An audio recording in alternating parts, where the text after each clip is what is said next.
So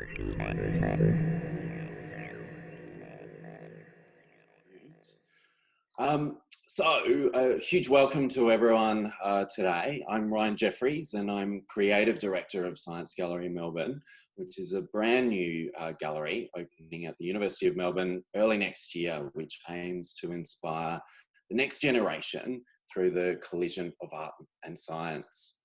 So before we get started, I'd like to acknowledge that I'm on the lands of the Bunurong of the Kulin Nation and pay my respects to all elders past, present and emerging.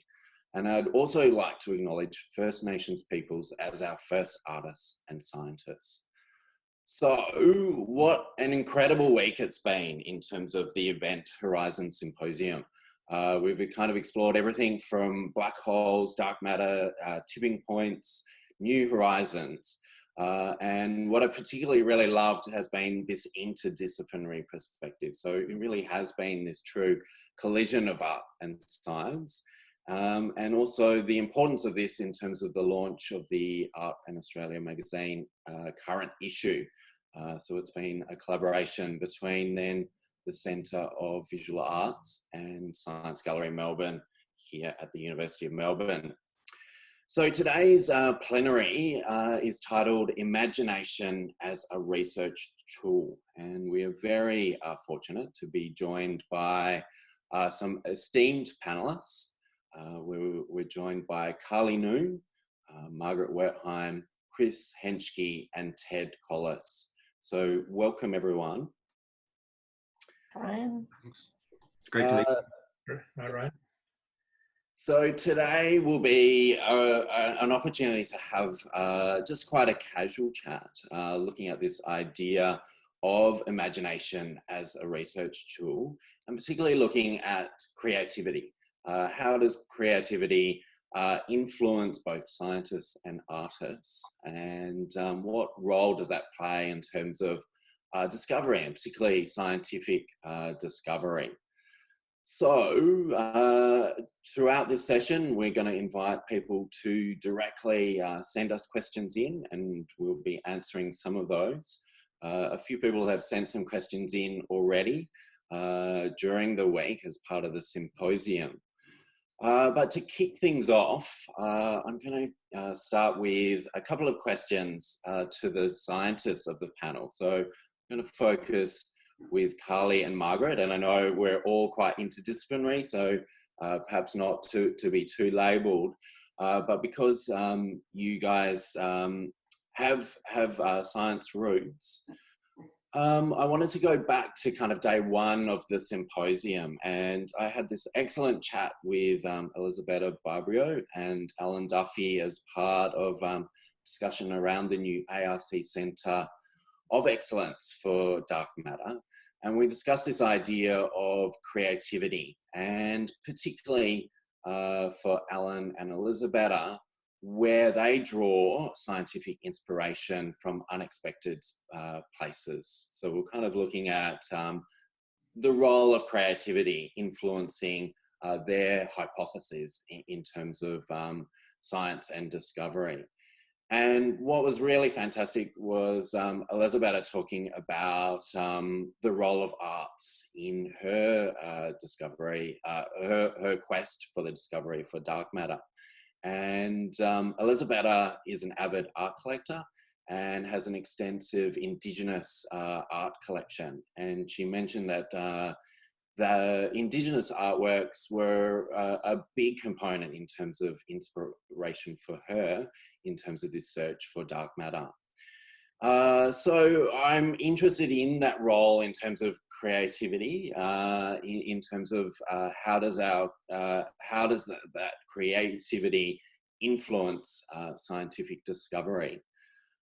So I might start with you, Carly, in terms of your journey with science. What's the role of creativity in your journey, and do you consider yourself a creative person? Oh, nice questions. Thanks, Ryan.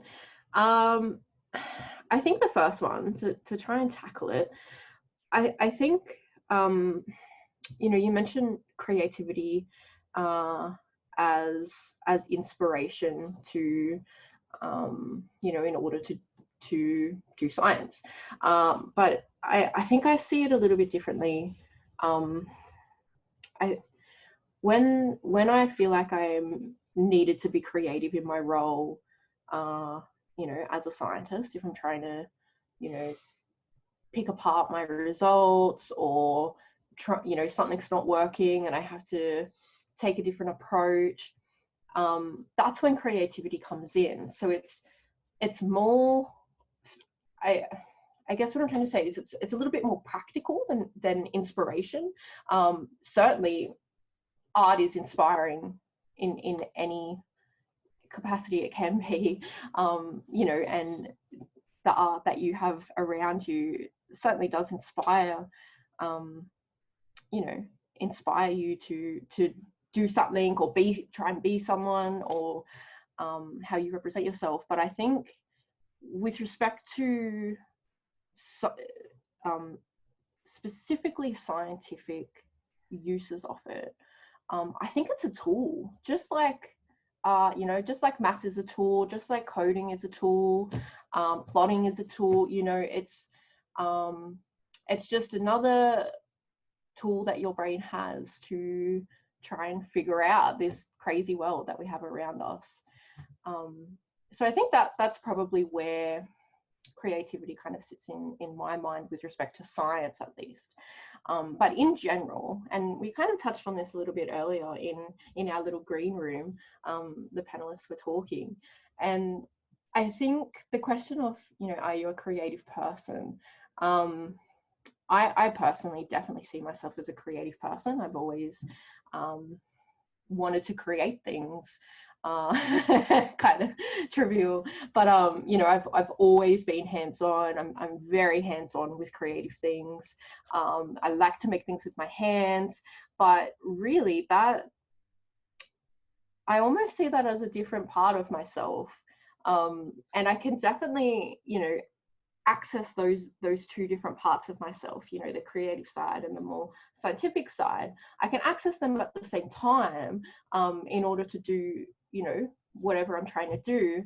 But for me, really,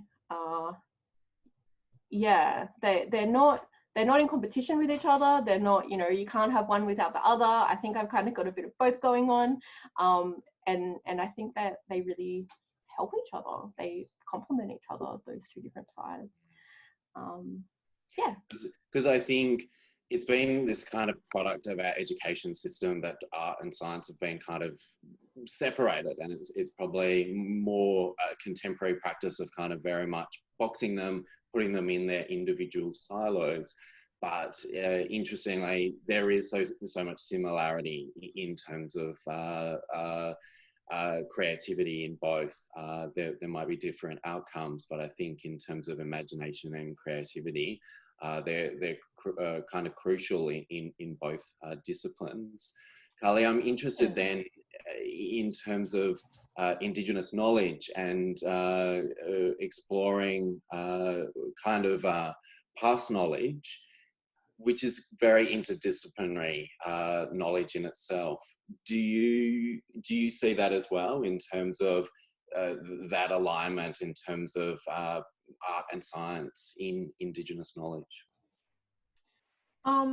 Certainly there can be. I think it really depends on your approach to it as well.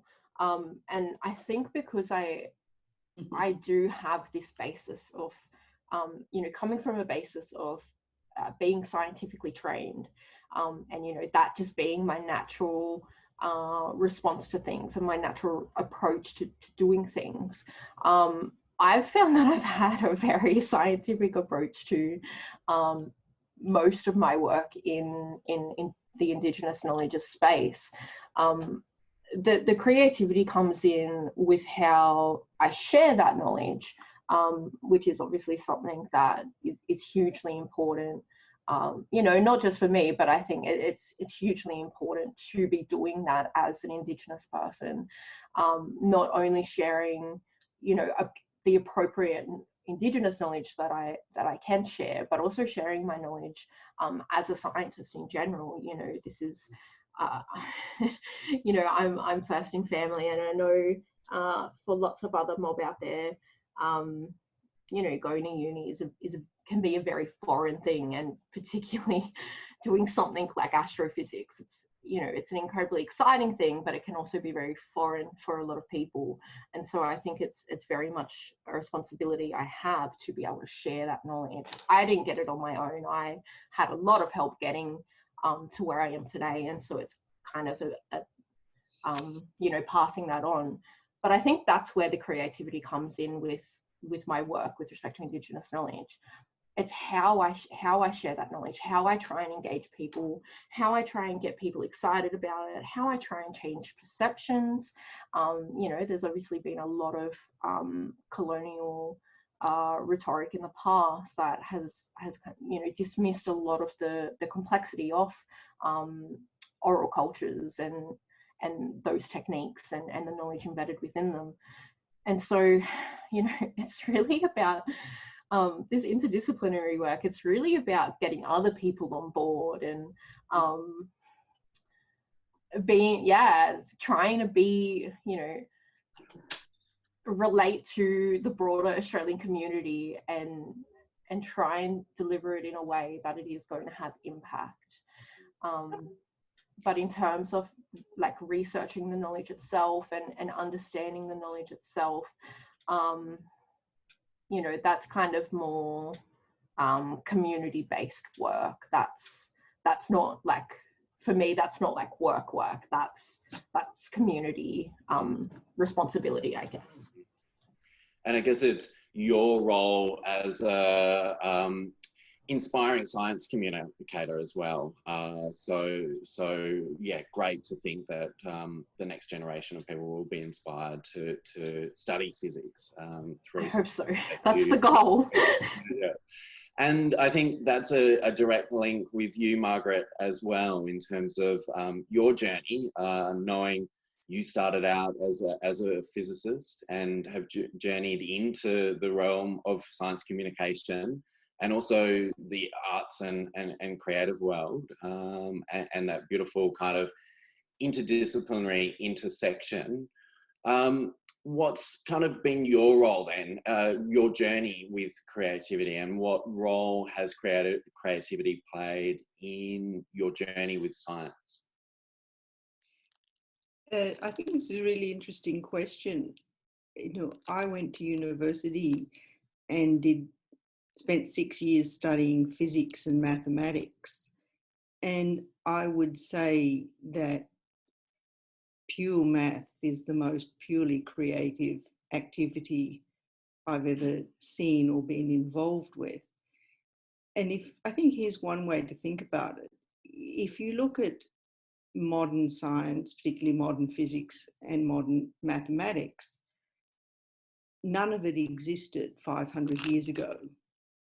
So it has literally been a creative activity to bring those things into being.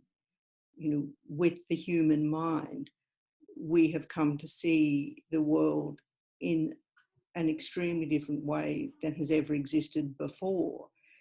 And so at the very foundation of science is creativity, because scientists are creating these new ways of seeing, and mathematicians are bringing into being entire ways of thinking, which, as mathematicians often say themselves, this is just an act of pure imagination. You know, when you think about things like negative numbers or complex numbers, that they are in some sense acts of pure imagination. So I've always seen that to me, science has always been a creative activity, and I've never seen it as being something antithetical to science. And I think that science is built on leaps of imagination, as well as a desire to sort of rigorously apply certain principles about data. But you wouldn't get something like general relativity if you didn't have Einstein making enormous leaps of imagination. So with my work now, I basically use methodologies and ideas from science and mathematics and turn them into art projects. And to me, that's always been an extension of what I saw and loved and felt I was doing when I was doing science itself. And I think perhaps there's this misconception that science isn't creative. And I think that then there is an opportunity to communicate that more broadly. And it's, I guess, a remit for Science Gallery as well, in terms of how do we get more young people inspired by science. I think there's still, if we look at the disciplines of physics and mathematics, there still is very much underrepresentation of women in those disciplines, and fewer young people are interested in mathematics even at a high school level. And perhaps part of that is that people don't see it as creative when it actually is, and it is around how do we communicate that and inspire people to think differently about those disciplines. Yes, I mean, I think that the great tragedy with mathematics in particular and science also is that they suffer from being taught to most people in this very rigid, dry, uninspiring way, which is completely antithetical to the practice of those fields when you get to university. And so the tragedy is that for most people, they don't get to experience the absolute beauty and wonder of physics and science, and particularly of mathematics, unless they get through the grindingly awful experience of school. And so I think our society is facing crisis about this, and it's not the teachers' faults, because the teachers themselves aren't given the tools and the support to teach in more creative ways. And I think a lot of teachers do want to teach in more creative ways, but they're often hampered by rigid rules from the school system and this dreadful thing that we have now where everything's being taught to the test. So the work that I do, for instance, my Crochet Coral Reef project, which is based on non-Euclidean geometry, and it's taking non-Euclidean geometry and turning it into an artwork by getting people to crochet non-Euclidean surfaces. Now, this is an activity that could be taught at school, and it's a way of showing people deep things about the foundations of geometry through a tactile physical making process. And I think we need more of that kind of thing infiltrating into our educational system, particularly at the early levels, because if people get weeded out, they're never going to get to the wonders that they'll encounter at university. And in terms of your crochet work and people being engaged by that, have you had conversations with people who have then gone, well, this has triggered a different idea around science, and for those individuals to go, okay, I want to go and study science now as a consequence of that level of engagement? Well, I should explain that our project has primarily been done by adults, by adult women. So we have had some of it done in schools, but mostly it's been done in museums and art galleries with adult audiences. So they're not people who are then going to turn around and go back to university. But what we do hear again and again from the people who participate is how empowering these women feel it is, that while they're doing a handicraft that's traditionally classed as feminine, which maybe, you know, they learned from their mum or they wanted to learn from their grandmother, that they're also being told about the foundations of the mathematics that underlies general relativity and therefore the structure of the universe. So it's my experience as a science communicator that people are hungering for accessible ways into science and mathematics, and they particularly want ways that are dynamic and interactive rather than just sitting there listening to an expert talk. And that's, of course, what you at Science Gallery are all about.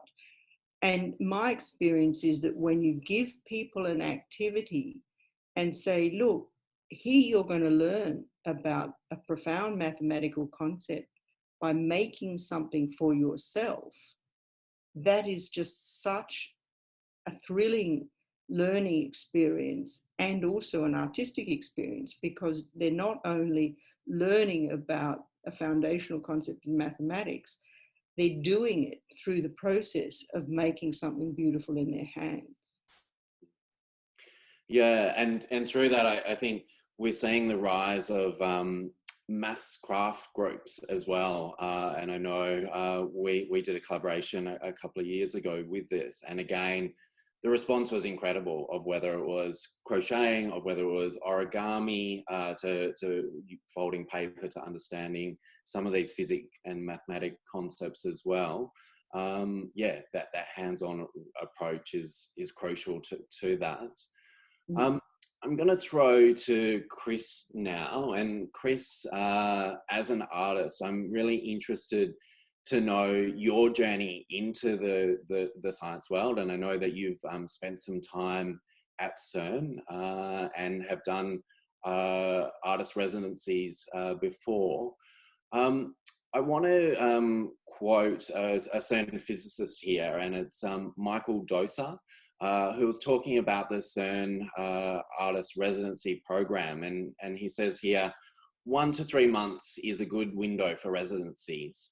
If the residency is shorter than 1 month, the artist comes in and is overwhelmed and has no time to really start asking questions.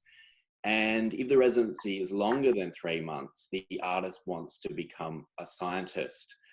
So I'm really interested in that journey as an artist who is very inspired by science, scientific concepts. Your journey into that world, do you then get to a point where you want to be a scientist or consider yourself as a scientist in terms of the contribution to the academic world in terms of your arts practice? Mm-hmm. Yeah, look, that is a very interesting question, and I've sort of been in all phases of that and gone, oh, what happens when you push through? Basically, and it's sort of a little funny anecdote, when the Collide at CERN residency program was first sort of being born, the director then, Ariane Cook, used my synchrotron residencies as a kind of example of, strangely enough, what not to do. It's really weird, because after my 3-month initial residency at the synchrotron, it was literally in the last week when I did my little sort of infamous cicada cricket beam tune resonance experiment, which basically crashed the synchrotron. That was sort of like my day one, and it literally took me 3 months to get to some level where I could meaningfully engage with them and the apparatuses and stuff. So me and my collaborator, Mark Boland, we were like, no, it has to be more than 3 months. And they said no, because perhaps for that very reason, after 3 months, the artist starts going, oh, maybe I can sort of delve into the science a bit more. And so I decided to push through that. And it quite almost literally took me 10 years to push through that 3-month thing. But I believe to get to a point where, you know, it's perhaps in, you know, art versus particle physics, it's maybe not even possible to get to a transdisciplinary state, but to get something that's really juicily interdisciplinary, I think you have to spend, you know, a long time in these places and really absorb stuff and go through those phases. And I've, you know, in my research and talking to other artists like Ryoji Aikido, who I met at CERN. Oh, and it was his birthday then too. He was just in that first month period and was totally overwhelmed and like, oh my God, what am I doing here? Which I think is a familiar cycle. There's these things called W curves where you start off really excited and then you get overwhelmed and depressed and then you get excited again and then sort of overwhelmed again. But maybe it's just a sine wave that just keeps going on and on and on and on. And if you get off at the right moment, it's really exciting and you develop great works that are, you know, inspired to various levels and engage with not just the science, but the scientists on deeper and deeper levels. And as we were saying earlier, you know, I think that's a really fundamental part of sharing creativity, sort of, you know, like between art and science in general. So Chris, during your journey through the kind of world of CERN and physics, you've developed some really interesting works, and one of my favorites is a work called Demon Core. And in your video earlier in the week, you talked about bananas and the fact that bananas emit a bit of radiation and then can have a big impact in terms of certain experiments that might be happening. Demon Core also explores radiation, and so I'm interested to know a bit more about this work. And you also mentioned that it includes actual uranium within it. How did you go about getting the uranium, and what is its role within the artwork itself? Right. Well, look, I'll work up to that, but just again, starting with the bananas, I think nature itself is absolutely sublime, and one can be inspired by anything, as Margaret's inspired by, you know, the shapes of lettuces. And, you know, lettuces are such humble, beautiful things, and they're often overlooked. Oh, it's just a lettuce, you know, like bananas. And bananas are a gateway that sort of into this sort of inner and outer universe that, you know, and putting a banana in a particle accelerator, you know, to sort of control it. People thought it's ridiculous, but it's like, well, it raises that question, you know, is it sublime or ridiculous? Or are we being ridiculous thinking that, you know, bananas are radioactive is ridiculous? Because they're just doing their thing. And in the same way,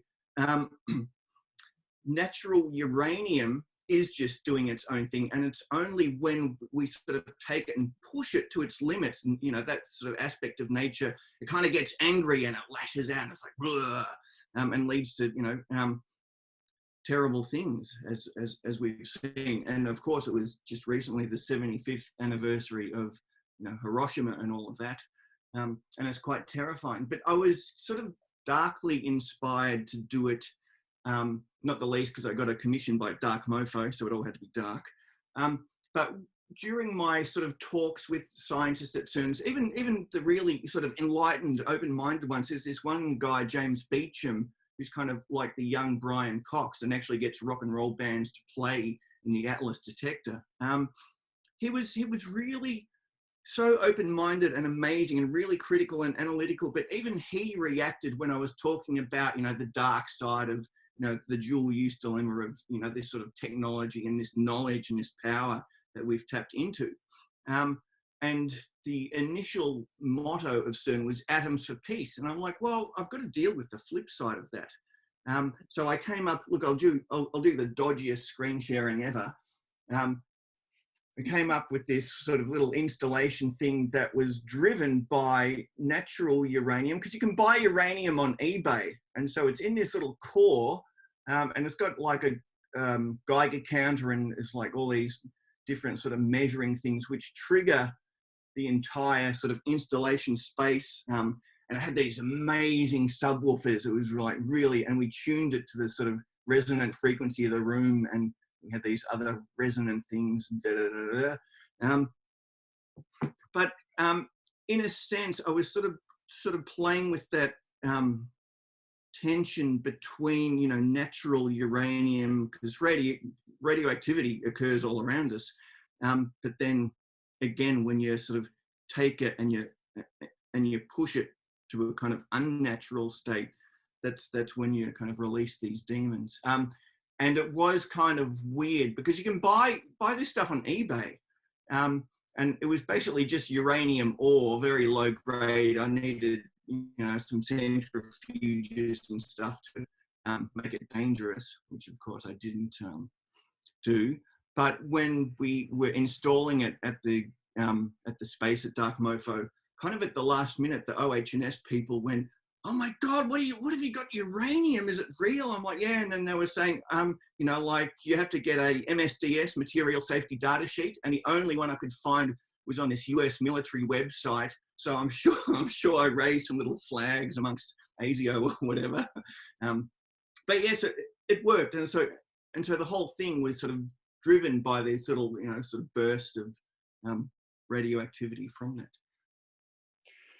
Which I think it's classic in terms of that the sometimes the role of the artist in being really speculative and pushing some of these ideas of what are some of these scientific possibilities, and it's something I think the realm of science fiction also does so well. And so, Ted, I wanted to talk to you a little bit just in terms of pop culture, and during this whole event, Horizon Symposium, there has been references to that in terms of movies where we might have seen visualizations of black holes over the past few years. Do you think there is a real role in terms of science fiction and the impact that that has in terms of scientific discovery?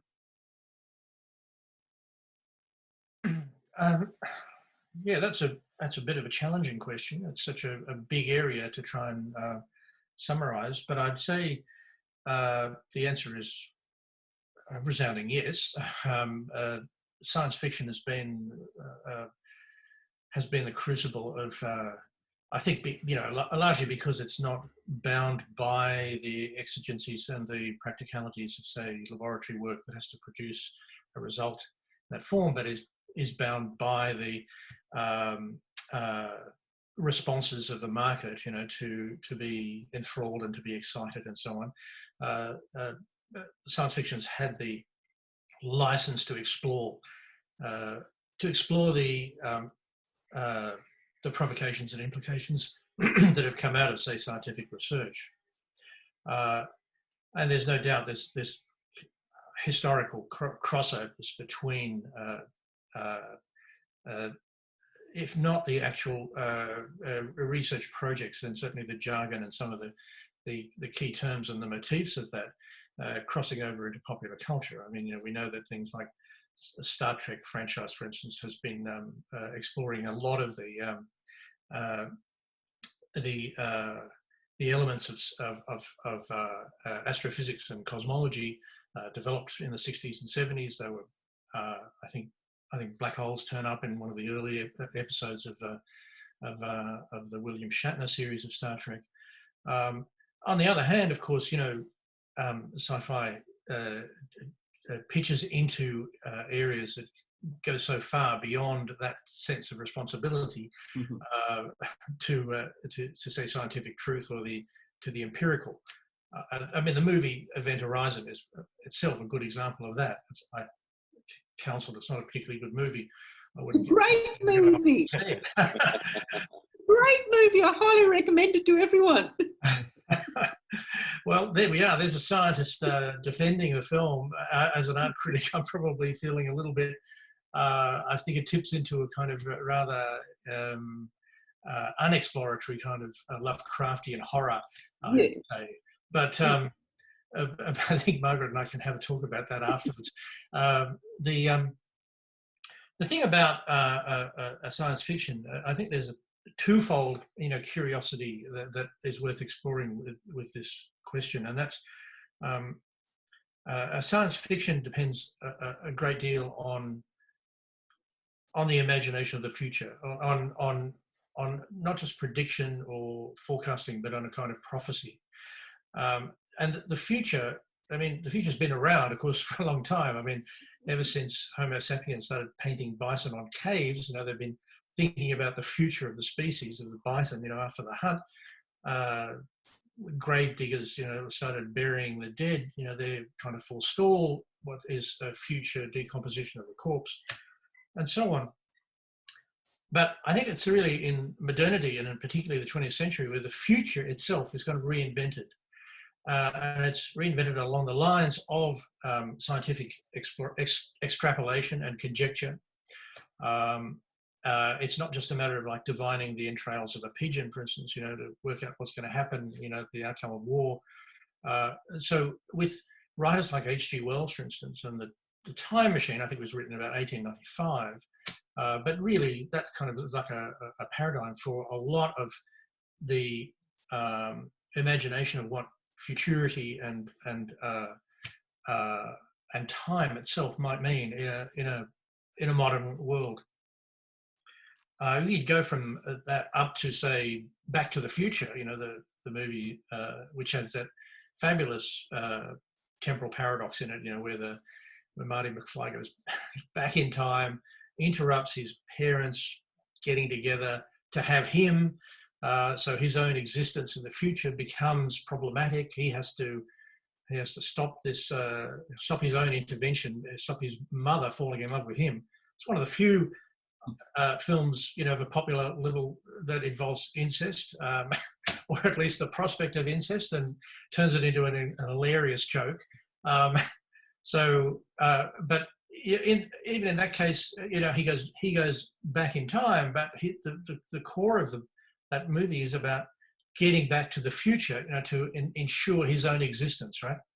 So I think the future becomes a profoundly existential issue in a lot of sci-fi, and it, as I said, it plays through popular culture, presents quite complex arguments about temporality and about, I guess, human destiny and so on. And that is allowable, or is given the license, because, as I say, it doesn't have, I mean, you know, you can have the inventor, the crazy inventor in Back to the Future, jumbling lots of fanciful ideas about science and temporality, pegging them onto something that's plausible, but really, you know, going into more of an area of pataphysics than, say, physics. And that's always very amusing. There's a very strange, though, I'm going to say, I'm using that period around, say, Back to the Future, rather than movies, contemporary movies like Inception or Interstellar, for instance, you know, which have a very different concept of time. It's not really, doesn't have the same trust in the future that a lot of the modern films have. But around the time of, say, Back to the Future, a kind of an inverse thing happens with art itself. Now, you know, I know we've been talking about in quite generous humanistic terms about creativity, the nature of creativity and its relationship to scientific exploration and research, and how scientists are, and they, without a doubt, you know, like they have these moments of enormous intuitive capacity to think outside the established paradigms. You know, if we use the Kuhnian model of scientific research, this leap happens, you know, into something new. Of course, that happens. Very curiously, though, in the late 60s and through the 70s and into the 80s too, we get a sort of inversion of that in the arts, the visual arts particularly, with the emergence of experimentation as an imperative, indeed as a virtue. So you get the rise of experimental cinema, experimental painting, you know. In the visual arts, it kind of sort of coalesces around conceptualism in the later 60s and through the 70s, conceptual art, where art becomes more like research. It becomes more like an inquiry or an investigation into the concept of art, for instance. But in, say, experimental cinema, the modernism that was driving quite medium-specific explorations of, say, cinema, you know, like looking at grain and curation and things like that, turns instead away from, say, exhibition, away from an audience, and towards fellow researchers in the field. So innovation is considered not in terms, this happens over a period of decades, but innovation is not considered so much in terms of audience response or audience enthusiasm, for instance, you know, like excitation, sensation, things like that, but in terms of the accumulation of knowledge about a medium, knowledge about the sensory or affectivity of a medium, for instance. And that inquiry, that kind of inquiry starts to consolidate into institutional forms as well. And artists start to think about their studios in terms of laboratories, for instance, or galleries and so on, start to become research institutes. And in fact, we have the Centre for the Australian Experimental Art Foundation, which was founded in Adelaide, for instance. Quite a significant institutional moment. But increasingly, this tendency towards research starts to become the modus operandi of a lot of art. And what starts to be, I think, eroded there is an older concept of creativity. So it's a very curious turn that happens in art as science starts to, find its feet, in terms of saying, not its feet, but it finds its kind of aura of creativity and embraces that, and especially as that's expressed in sci-fi. The so-called mad scientist becomes, in fact, a tinkerer, through cyberpunk and then into steampunk. The tinkerer or inventor of early modernism becomes the force against a kind of dark, deep structure of science and conspiratorial order of the world. And it's that inventor or tinkerer that starts to become the model for innovation and change around the turn of the millennium.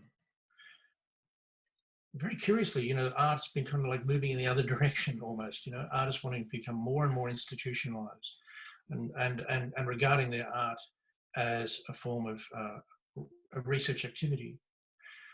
I'm sort of curious about what that combination of things might mean for us, in the present tense, in the contemporary world. And Ted, I want to just stay on this idea of science in pop culture just a little bit, because we're getting some questions through. And just a reminder, if anyone does have any questions for our panelists, just to drop them in the chat. This is the question here. So in the middle of the 20th century, there was a push, especially in the US, towards bringing science into pop culture. This was done through numerous magazines and TV shows.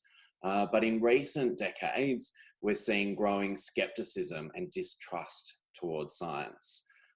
Yet, perhaps more than ever, we need more trust in science, particularly with outcomes like climate change.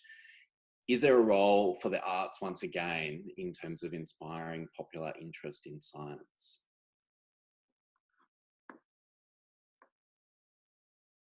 I think, Ryan, that this problem of some people becoming anti-science, I think it has to be understood in part as a reaction to something that is a bit about the dark side of science, which is a potential arrogance.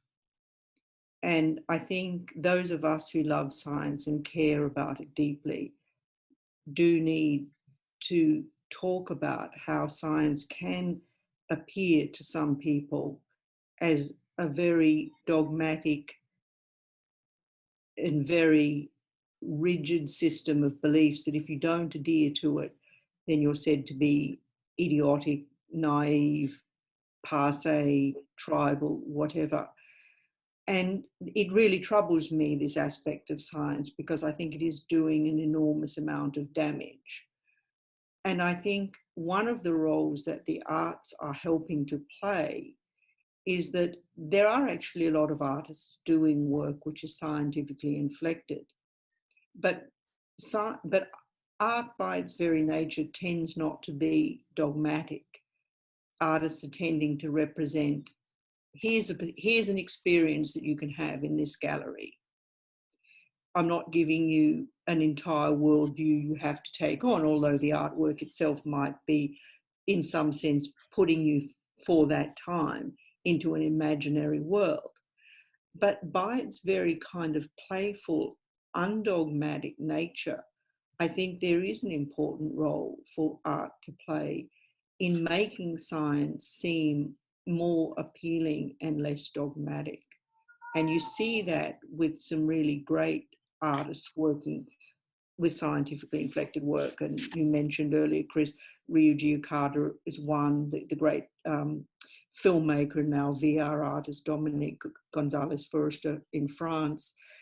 Annika Yi, who does these amazing works based on biological organisms, all of these people are presenting work that's deeply engaged with science, but is playful and really, in that sense, helping to break down the notion that science is ipso facto a rigid belief system, which I think it is too often presented as. Yeah, no. And I think that's the key role where, you know, whether you're an artist or scientist working in these collaborative areas, you can help break down those, you know, those sort of, and maybe pop science has something to do with it. You know, as you were talking before, Ed, about the mad scientist, I think, and perhaps it relates to my demon core thing, people like Edward Teller, you know, who Dr. Strangelove was based on, they sort of painted a really bad picture of science just when it was, you know, rearing its global kind of might. And as, you know, Oppenheimer said, physicists have committed, you know, the sin, and it's a sin we can never take back. So I think it's kind of the abuse, on one hand, the abuse of the knowledge that's gained through science that's led to all this stuff. But then it's a crazy tightrope that science has to walk, because then, you know, like on the other side, we've got, you know, this craziness of science denialism. And I mean, I can't even begin to understand where that comes from, is aside from just being a pure kind of animalistic reaction. But I think animals are actually much smarter than us on that level. So yeah, look, it is a weird tightrope, and I think we all have to sort of work together to kind of guide people to say, yeah, look, there's this kind of rigorous system, but it's still open, you know. And we're getting some great chat just from the audience. Just there's a comment here: those suspicious of science are equally suspicious of arts. But also there's a question here around politics and politicians, and I think it goes to the heart of perhaps some of these ideas of distrust when it comes to science. Science is also sometimes used by politicians or agencies who are trying to raise awareness about a popular phenomenon for their own reasons. This imposes a distrust that is actually associated with the people presenting the science, not the content itself. What are your opinions on how this could be handled better? Would anyone like to answer that in terms of that idea of the politicization of science? I'd love to jump in and just really add to what Margaret was touching on with the dark side of science. And I think this question really reflects it.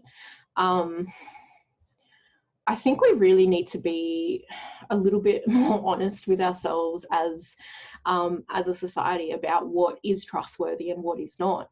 And I think science is just as open to corruption and you know, fallibility as any other area in society. You know, as Maddie said, you know, science can definitely be used by people in order to get their agenda across. And we've seen this a lot. There are a lot of examples of this. And so I think really I don't necessarily see the mistrust being directed towards science itself, but directed towards our institutions and our governments and, you know, the corporations, the people with the agenda. And, you know, it's being recognized that science is being used in this, or misused in this way. And so I think it's really about transparency. And this goes in everything, not just science, but transparency in everything. Where are people getting their funding from? Who is pushing this? I think it's really about transparency in funding. I think that would help people get a little bit more trust in different science outcomes or different election outcomes or whatever it is. Just being transparent and honest with ourselves in that, you know, things are fallible and everything is open to corruption. And I guess it goes back to right at the start of our discussion of that idea of inspiring people to pursue sciences and the role of education in all of this. And I think it's really clear in terms of this era of kind of Trumpism, and particularly through the pandemic, of the miscommunication of ideas around science, with the extreme of Donald Trump suggesting injecting disinfectants, all of those kind of things. But does that boil back really to education? And if people are more interested in science and have a deeper understanding at an earlier stage in their life, that they will be more trusting. Can I jump in with a sort of little tangent? When I was at CERN once, I was talking to one of the scientists there. This was around the time when they first fired up the Large Hadron Collider, and there was talk of black holes swallowing up the world and these other doomsday sci-fi movie scenarios. And he said to me, yes, I think we've created something that will destroy the world. And he's like, it's not the Large Hadron Collider, it's the internet. And of course, my mate Mick was flatmates with Tim Berners-Lee. And they were, you know, the idea of the internet was to spread knowledge and educate humanity, but it's just become so filled with noise. It's like, you know, it's like a basic scientific principle. We have to somehow filter out the noise in a way that lets people know, you know, in a transparent way. That's like, look, which funnily enough, Twitter are now doing to Donald Trump and those idiots.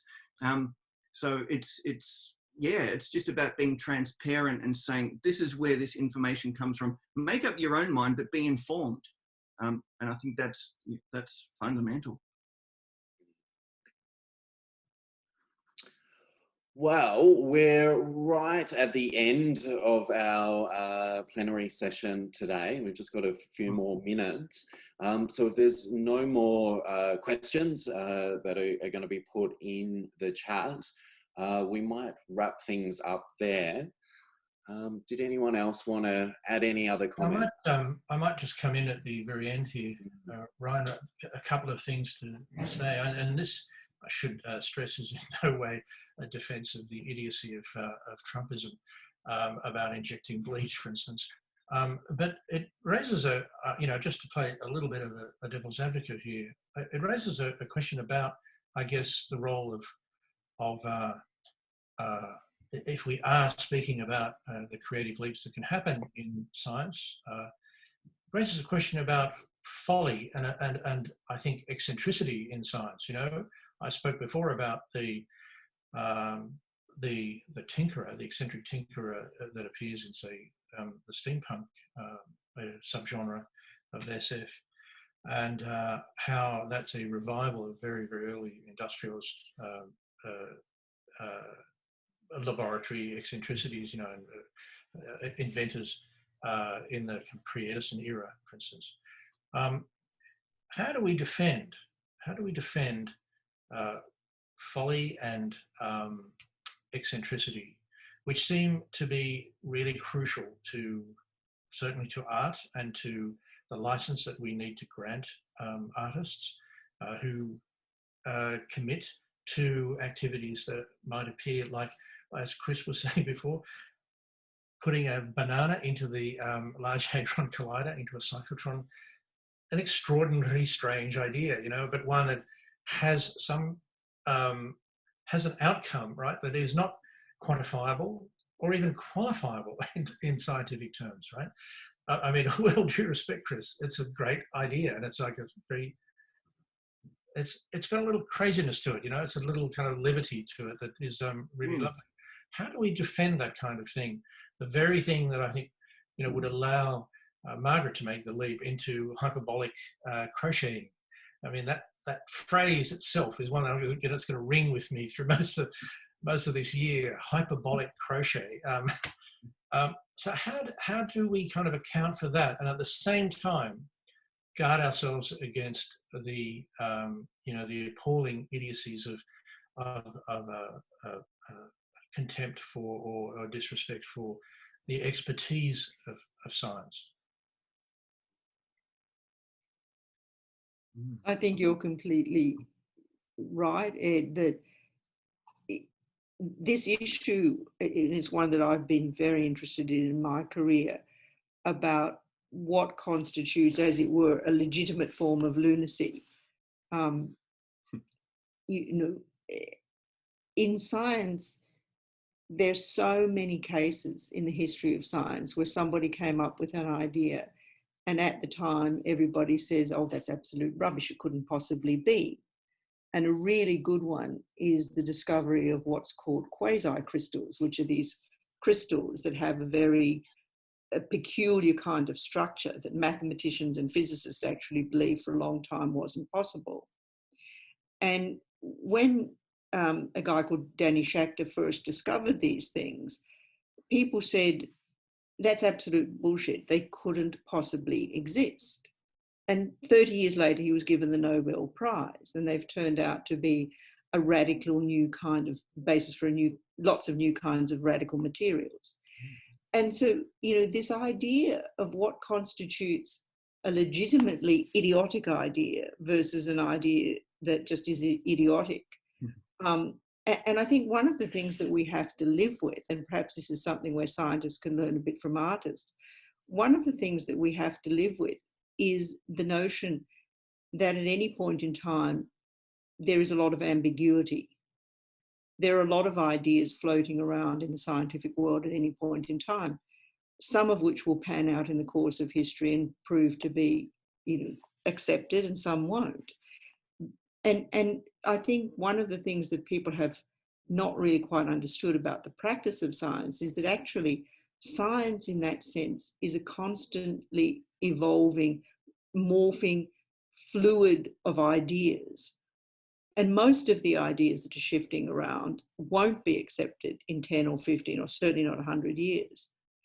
And so we need to stop thinking of science as being this extremely rigid thing, that it's clear what is a legitimate idea and what isn't. There is always a boundary of liminality in which there's a lot of, as it were, crazy things being thought and presented.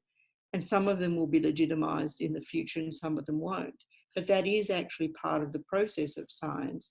And indeed, that sort of bubbling creative foam is a central part of the scientific process. And indeed, Margaret, I think you've written extensively about an outsider physicist who has an alternate theory of gravity that's extraordinary. And yeah, Jim Carter. Yeah. And I know that that physicist has turned up in a number of exhibitions. His drawings have been. They were in I think Ralph Rugoff's show at the Alternate Theory of the Universe in London, and also the Venice Biennale. Yes, and I mean, the reason that I was interested in writing a book about a guy who had really what is, let's face it, a truly wacky theory of gravity, is because I think he raises the question, which I've just talked about, which I think is fundamental to the practice of science, which is that there is this sort of boundary of creative fermentation going on in the borders of science. And it's not just going on for people who are clear outsiders like my guy Jim Carter, but it's going on, say, with all of the theoretical physicists who are coming up with these, you know, really bizarre ideas. Is the universe 10 dimensions or 11 dimensions? You know, can gravity leak away from our universe into some other dimensional space? And so many of the ideas that physicists themselves are coming up with are truly bizarre creative acts. And they are creative acts because they're acts of pure imagination for which we have no way of testing them. And so science itself has this kind of wild, wacky frontier, which is as much a part of what science is as the rigorous gathering of data. And I think one of the ways that science can be made more appealing to people is to actually highlight some of this really frontier imaginary stuff, always with the proviso that we just don't know today which one of these ideas will pan out in the future. And that's the perfect way to end this discussion, I think, with that really direct provocation around the eccentric renegades, the outsiders, the rule breakers, people who are taking us to that next level of imagination and discovery. A huge thank you for everyone for being part of this discussion. So thank you, Margaret, Carly, Ted, Chris. It's been really enjoyable to talk through some of these ideas. And thank you to everyone for joining us today. It's been a hugely stimulating discussion, and certainly more to come. So stay tuned for this afternoon's plenary as well, which will be at 2 p.m. So if everyone could give a huge round of applause, emoji clap for our panelists. Thank you again. Thanks. Thanks, everyone. Thanks very much, Ryan. Thanks, Ryan.